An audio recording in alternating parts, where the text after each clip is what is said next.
right, thanks, guys. The band is playing. It's kind of loud here, but we'll get our thoughts composed. We got Kurtiss with us, and Kurtiss, thanks for being a part of our post-game wrap here from Frisco.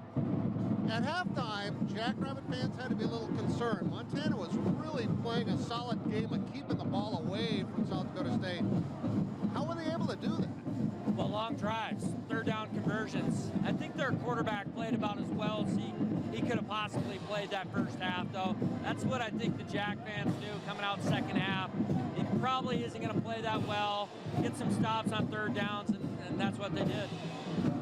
Actually, if you could look back to late in the first half, or early in the second quarter, first play of the second quarter, I thought Adam Bach's game or touchdown saving tackle was the turning point in the entire game. Yeah, even holding them to a field goal on that first drive they had, I thought was huge. But you're right, Bach, I thought Bach looked fast today. I mean, it's probably the healthiest he's been all year. And the speed of the Jacks defense, I think, was frustrating for Montana.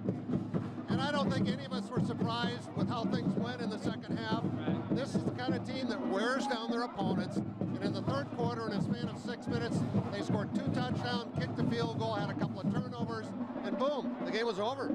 Yeah, you didn't see any long runs in the first half. Montana did a great job against Isaiah Davis. Second half, though, you saw him getting 7-8 yards before there was any point of contact. That's the offensive line for SDSU wearing them down. How impressive is this team to you? Well, it's one of the best I've seen in around here in quite some time. I think, you know, NDSU fans are probably thinking there were some better teams, but these guys were really good. Well, the thing is, they did it with power football on both sides. They held Montana to 3 points in this game. Yeah, and I think they did it in all facets. They did no real star. I mean, of course, you have Gronowski, but a lot of really good players bring in a really good team. Yeah, I just think they complemented each other so well. Yeah. Mark Gronowski is so humble. Here's his nephew right here, Knox. He is so humble. He won the Walter Payton Award last night. But he makes everybody around him better, but they also make him better. You're right. I mean, I thought the Yankees looked really good. Griffin Wilde. I mean, all of them. Zach Hines, offensive line. You go, even the depth at running back, I thought was different. But the difference today, though, was the defense. That's what kept them in it. Then they blow them away the second half with that offensive line.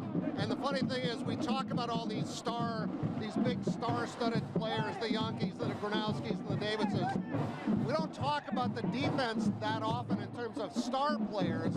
We talk about the defense in terms of what a great unit they are. Yeah, I think the rotation of the defensive line was the key to the success of SDSU a couple years ago, and they've just gotten better with it. They have stars like Adam Bach. I think Tucker Large has become a huge star for them defensively. But you're right, it's a cohesive unit that really has been the catalyst for them. Tucker Large has he's been large for this team in so many different ways.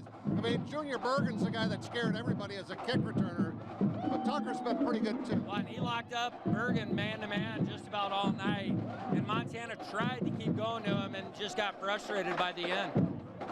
All right, so you're going to hang around for a little bit, and then you're going to head down to Houston to watch your buddy play in the national championship tomorrow night. How excited are you for these 2 days? Awesome, and hopefully it goes the same way this one did. What a great opportunity, though, to come to this one and then head over to Houston and watch that one. I mean, this is.